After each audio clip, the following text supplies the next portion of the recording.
ডিম বেগুনের এই রেসিপি একবার খেলে সারা জীবন মনে থাকবে।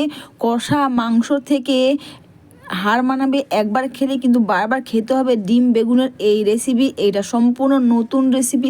নমস্কার বন্ধুরা, মিঠু অ্যান্ড মিশা 5 মিনিটে তোমাদের সবাইকে স্বাগত। তোমরা তো ডিম আর বেগুনের অনেক রেসিপি খেয়েছো, কিন্তু এটা সম্পূর্ণ নতুন রেসিপি। এই রেসিপি যদি তোমরা একবার খাও, একবার খেলে তোমাদের সারা জীবন মনে থাকবে আর বারবার কিন্তু এটা বানিয়ে খেতেই তোমাদের ইচ্ছে করবে। তো আমি এখানে একটা বড় সাইজের বেগুন নিয়েছি, একটা ডিম নিয়েছি। তোমরা এখানে চাইলে ডিমের পরিমাণ বানাতে পারো বা একটু বেশি করে ডিম দিতে পারো। আর আমি এখানে বেগুনে কিন্তু কেটে নিয়ে এইভাবে লবণ হলুদ মাখিয়ে নিয়েছি, যাতে থেকে বেগুনের জলটা বেরিয়ে গেলে বেগুনটা কিন্তু খুব কম তেলে ভাজা হয়ে যাবে।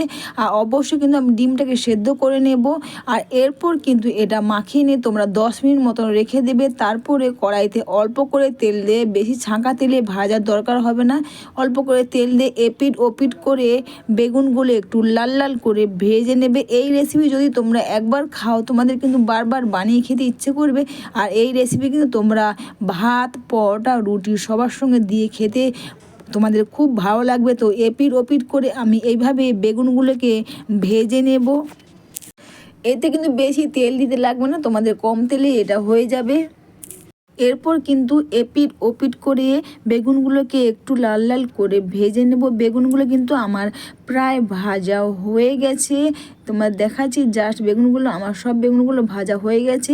এটা বানানোর জন্য আমি নিয়েছি এখানে পেঁয়াজ কুচি, টমেটো পিউরি, আদা বাটা আর এখানে ডিমটা সেদ্ধ করে নিয়ে জাস্ট এইভাবে আমি ডিমটাকে কেটে নিয়েছি। তোমরা এই ডিমটা কাটতে তোমরা সুতো ব্যবহার করবে, খুব সুন্দরভাবে কেটে যাবে। তারপর এটা আমি এখানে বেসন নিয়েছি, বেসনের সঙ্গে কিন্তু লবণ দিয়েছি, হলুদ গুঁড়ো দিয়েছি, লঙ্কা গুঁড়ো দিয়েছি আর গোটা জিরে নিয়েছি। এরপর কেটে রাখা ডিমগুলোকে এইভাবে করে বেসনটা কিন্তু তোমরা অবশ্যই কম তেল বা কম জল দিয়ে, তোমরা তেল দেবে না, কম জল দিয়েই তোমরা এটাকে মোটা করে একটু বাটারটা গোলাবে আর এইভাবে ডিমের মধ্যে ভালো করে লাগিয়ে নেবে। আর এটা কম তেল দিয়েই তোমরা এপিট ওপিট করে বেসনের মধ্যে ডিমগুলো দিয়ে তোমরা এটাকে ভেজে নেবে। আর ভেজে নিয়ে এপিট ওপিট করে এটাকে উল্টে পাল্টে নেবে। অবশ্যই বন্ধুরা, ভিডিওটা তোমাদের ভালো লেগে থাকলে তোমরা কিন্তু কমেন্টস করে অবশ্যই জানিও। একটু লাইক, সাবস্ক্রাইব ও শেয়ার করে আমার পাশে থেকো। এইভাবে এপিট ওপিট করে ডিমগুলো প্রায় আমার ভাজা কিন্তু হয়ে গেছে।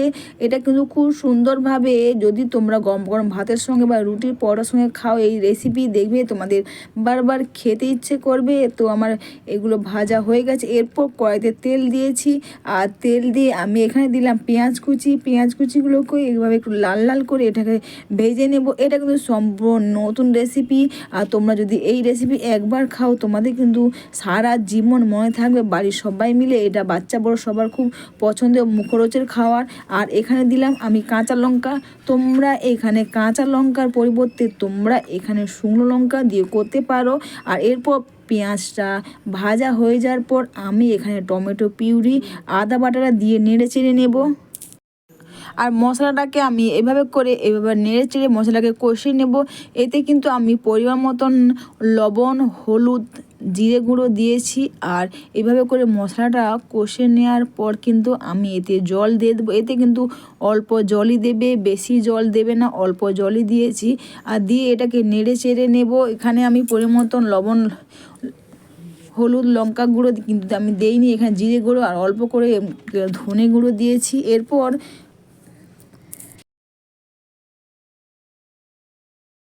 এটা জল দিয়ে দেওয়ার পর কিন্তু আমি এখানে ভেজে রাখা বেগুনগুলো এক এক করে দিয়ে দেব। এটা পুরো সম্পূর্ণ নতুন স্বাদের এই বেগুনের রেসিপি। আর তোমরা এই বেগুনের রেসিপি যতবার খাবে ততবার তোমাদের কিন্তু এটা খেতে ইচ্ছে করবে। বাড়িতে বসে তোমরা বেগুনের এই রেসিপি একবার বানিয়ে খেয়ে দেখো, ওয়াও! খেলে কিন্তু তোমাদের বারবার খেতে ইচ্ছে করবে বেগুনের এই রেসিপি। আর এটা তরকারিটা ভালোভাবে ফুটিয়ে গেলে কিন্তু ফুটন ধরে গেলে কিন্তু এরপর কিন্তু আমি এখানে ভেজে রাখা ডিমগুলো এর ওপরে জাস্ট আমি দিয়ে দেবো। দিয়ে আমি এটাকে নেড়ে চেড়ে নেব। আর এতে কিন্তু ভালোভাবে তরকারিটা ফুটে যাওয়ার আগে কিন্তু বা তরকারিটা নামানোর আগে কিন্তু আমি এখানে কিন্তু কাশ্মীরি লঙ্কা গুঁড়ো দিয়েছি কালারের জন্য, যেহেতু আমি এখানে কাঁচা লঙ্কা তরকারি করছি তো এটা কালারের জন্য কাশ্মীরি লঙ্কা গুঁড়ো দিয়েছি। তোমরা চাইলে দিতে পারো বা নাও দিতে পারো, বা তোমরা গুঁড়ো লঙ্কাতেও করতে পারো। তো তোমরা দেখতে পাচ্ছ তরকারি কিন্তু আমার রেডি হয়ে গেছে। আর এইভাবে বাড়িতে বসে খুব সহজে বেগুন আর ডিমের এই রেসিপি তোমরা একবার বানিয়ে খাও।